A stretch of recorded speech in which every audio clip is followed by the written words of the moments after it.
Menon sir, ഈ താരമൂല്യം പണ്ട് സിനിമകളുടെ വിജയത്തിൻ്റെ ഒരു പ്രധാന ഘടകമായിരുന്നു. ഇപ്പോൾ താരമൂല്യം ഒരു ഫാക്ടറി അല്ല.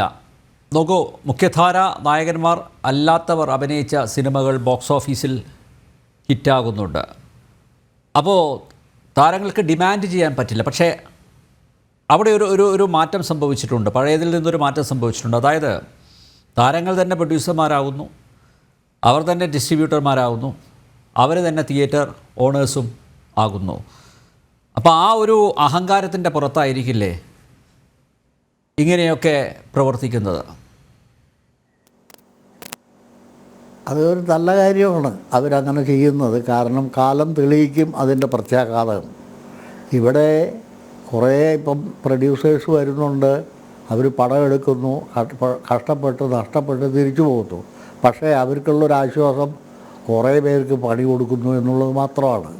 ഇപ്പം നമ്മൾ ആർട്ടിസ്റ്റിനെ വെച്ചിട്ടല്ല, ഇപ്പം ഞാൻ പോലും അന്ന് ആർട്ടിസ്റ്റിനെ വെച്ചിട്ടല്ല പടം എടുത്തത്. ഞാൻ പറഞ്ഞു, നമുക്ക് ആർട്ടിസ്റ്റില്ല, നല്ല പടം വേണം, നല്ലതായിരിക്കണം എന്നുള്ള കഥാമൂല്യമുള്ള പടമാണ്. അങ്ങനെയാണ് ബന്ധനം. അതിൽ സുകുമാരനെ ഇൻട്രൊഡ്യൂസ് ചെയ്തു, സെക്കൻഡ് പടത്തിലുണ്ടായി. നമ്മൾ ഒരിക്കലും ആ ഒരു ആർട്ടിസ്റ്റിനെ ബേസ് ചെയ്തിട്ട്, പ്രത്യേകിച്ച് വാസേട്ടൻ എനിക്ക് 5 സ്ക്രിപ്റ്റ് എഴുതിയിട്ടുണ്ട്, ഒരിക്കലും അതൊരു ആർട്ടിസ്റ്റിനെ ബേസ് ചെയ്തിട്ടല്ല ഉണ്ടാക്കിയിട്ടുള്ളത്. പക്ഷേ ഇന്ന് അത് വളർന്ന് വേറൊരു ദിശയിലേക്ക് മാറി. താരങ്ങൾ ഭരിക്കാൻ തുടങ്ങിയതോടുകൂടി താരങ്ങളുടെ പടങ്ങളായി മാറി. അപ്പോൾ താരങ്ങളുടെ പടം കാണാൻ ആളായി. പക്ഷേ അതിന് മാറ്റം വന്നുകൊണ്ടിരിക്കുന്നു. താരങ്ങളുടെ എല്ലാ പടവും ഓടുന്നൊന്നുമില്ല. അപ്പോൾ നഷ്ടം, ഭീമമായ നഷ്ടം പ്രൊഡ്യൂസർക്ക് സഹിക്കേണ്ടി വരുന്നുണ്ട്. അപ്പോൾ അതിനിടയ്ക്ക് കുറേ ചെറിയ പടങ്ങൾ വരുന്നു. അത് 10 വരുമ്പോൾ അതിൽ ഒരെണ്ണം വിജയിക്കുന്നു, ബാക്കി നഷ്ടപ്പെടുന്നു. അത്രേ ഉള്ളൂ. പക്ഷേ അങ്ങനെ ഒരു റിസ്ക് എടുക്കാനും ഇതിനായിട്ടുള്ള നമുക്കൊരു കണ്ടിന്യൂസ് പ്രൊഡക്ഷൻ ചെയ്യാൻ സാധിക്കുമെങ്കിൽ മാത്രമേ ഇങ്ങനെയുള്ള സംരംഭങ്ങൾക്ക് മുതിരാൻ സാധിക്കൂ. ഇപ്പം ഞാനൊരു പടം എടുക്കാൻ തയ്യാറാണ്, ഒരു ചെറിയ പടം എടുക്കുന്നു. ആ പടം പൊട്ടിക്കോട്ടെ, എനിക്ക് വിരോധമല്ല. പക്ഷേ അടുത്തൊരു പടം എടുക്കാൻ എനിക്ക് ഒരു സാധ്യത ഉണ്ടായിരിക്കണം. അതില്ല.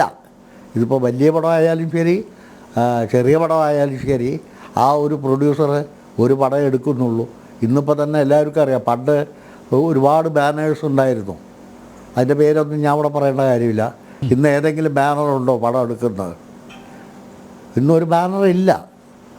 ആരാണ് പ്രൊഡ്യൂസറെന്ന് ആ പ്രൊഡ്യൂസർക്ക് പറഞ്ഞുകൂടാ.